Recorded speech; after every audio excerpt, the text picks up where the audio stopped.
Okay, berdasarkan indeks persepsi rasuah ataupun Corruption Perception Index, negara kita sebenarnya yang menduduki kedudukan yang tertinggi semuanya negara bukan Islam. Contohnya, saya bagi contoh, Denmark di tangga yang pertama, diikuti New Zealand, Finland, Singapura, Sweden, Switzerland dan juga Norway. Negara-negara Islam sebenarnya banyak mendapat kedudukan kurang baik dalam CPI. Contohnya, negara di kedudukan tercorot adalah Sudan, Yaman, Syria, Somalia. Mengapa keadaan ini terjadi sebenarnya? Terima kasih. Kalau ditanya saya akan sebut beberapa faktor. Salah satunya ialah soal urus takbir.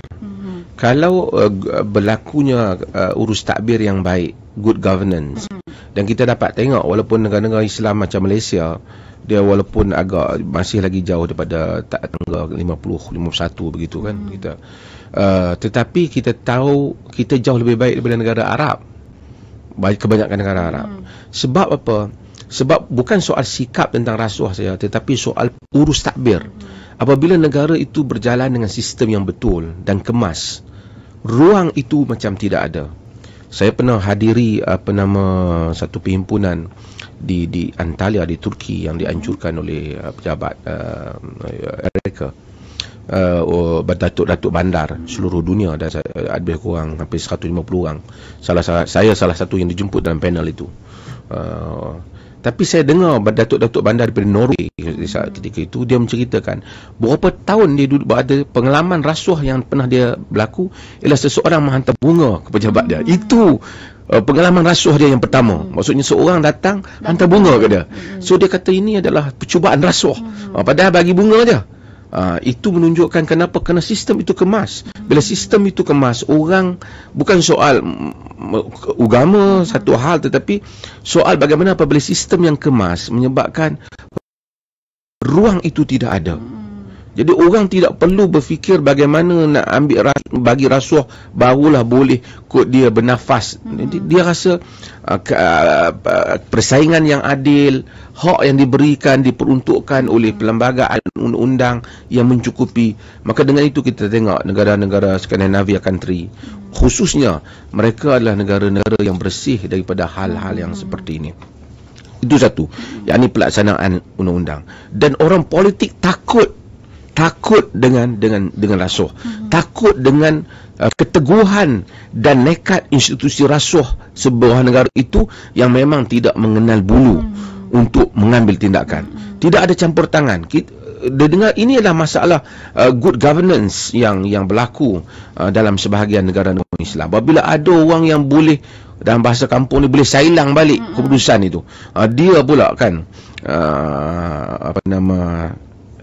kata Gusmus penyair di Indonesia itu, negeri amplop, yang boleh bubuh duit di dalam sampul tu boleh membetulkan yang tak betul, boleh mentak betulkan benda yang betul, boleh menghapuskan keputusan yang dibuat, boleh mewujudkan keputusan yang belum dibuat. Itu masalahnya.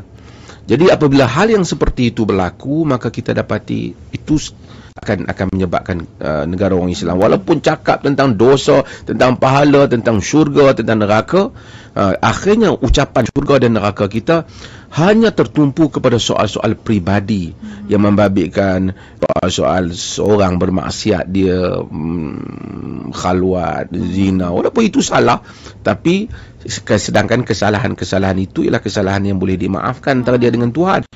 Apa yang menjadi isu yang besar yang suka dimaafkan seperti rasuah tidak diangkat, disebabkan apa?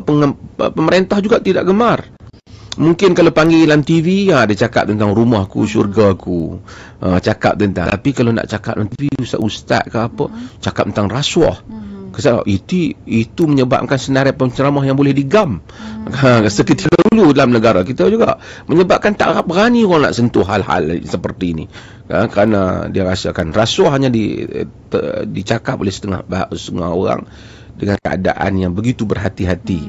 Dan ini menyebabkan negara-negara orang Islam tidak dapat melangkah lebih baik. Jika kita ada ketelusan, keberanian, sungguhan, nekat, dan golongan-golongan yang terbabit di dalam membangunkan masyarakat juga nekat, tidak bertolak ansur dalam prinsip-prinsip seperti ini, kita akan dapat membangunkan negara kita.